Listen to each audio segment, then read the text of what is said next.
নমস্কার বন্ধুরা, আজকে আমরা কথা বলবো অষ্টম পে কমিশন নিয়ে। তো অষ্টম পে কমিশনের ন্যূনতম বেতন বেড়ে 45,000 টাকা হবে। সুখবরের দিন গুনছেন 1.1 কোটি সরকারি কর্মী।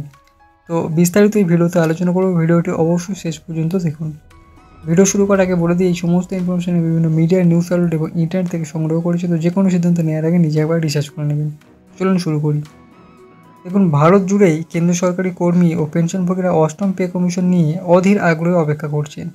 আর এই পে কমিশন এলে তাদের বেতন ও পেনশন উল্লেখযোগ্যভাবে বৃদ্ধি পাবে। অ্যাম্বিট ক্যাপিটালের একটি সাম্প্রতিক প্রতিবেদন এই প্রত্যাশাকে আরও তীব্র করে তুলেছে। এই প্রতিবেদনে বলা হয়েছে যে অষ্টম পে কমিশন এলে সরকারি কর্মীদের বেতন এক ধাক্কায় 30 থেকে 34% পর্যন্ত বাড়তে পারে।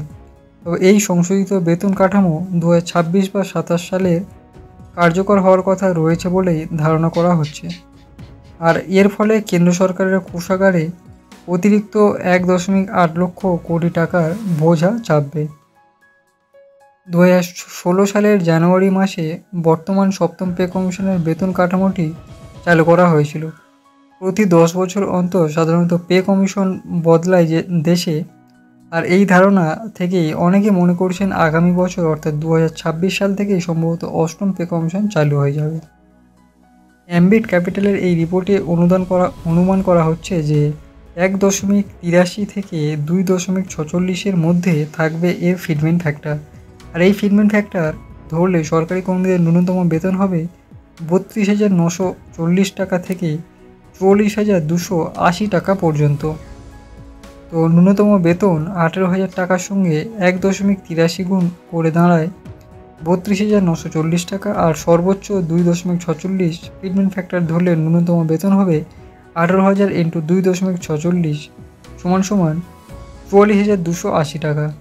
আর যে ব্যক্তি বেতন 50,000 টাকা রয়েছে তার বেতন 1.83 ফিটমেন্ট ফ্যাক্টর ধরলে হবে 91,500 টাকা। আর ফিটমেন্ট ফ্যাক্টর 2.46 ধরলে হবে 1.23 লক্ষ টাকা। আগামী এই বেতন সংশোধন কেবলমাত্র সরকারি কর্মীদের জন্যই নয়, বরং ভারতের অর্থনীতির জন্য একটি যুগান্তকারী পরিবর্তন হবে বলে আশা করা হচ্ছে।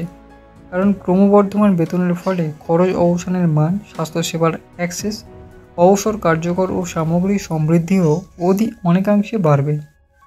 এই বছরই জানুয়ারি মাসে কেন্দ্রীয় মন্ত্রী অশ্বিনী বৈষ্ণব একটি প্রেস ব্রিফিংয়ে বলেছেন, কেন্দ্রীয় সরকার শীঘ্রই অষ্টম বেতন কমিশন কমিটি গঠনের প্রক্রিয়া শুরু করতে চলেছে। এখন নতুন বেতন কমিশন ঘোষণার পর যত তাড়াতাড়ি সম্ভব অষ্টম বেতন কমিশন গঠনের প্রক্রিয়া শুরু হবে, যাতে কেন্দ্রীয় সরকারি কর্মচারীদের মূল বেতন, ভাতা, পেনশন এবং অন্যান্য সুবিধাগুলি সংশোধন করা হবে।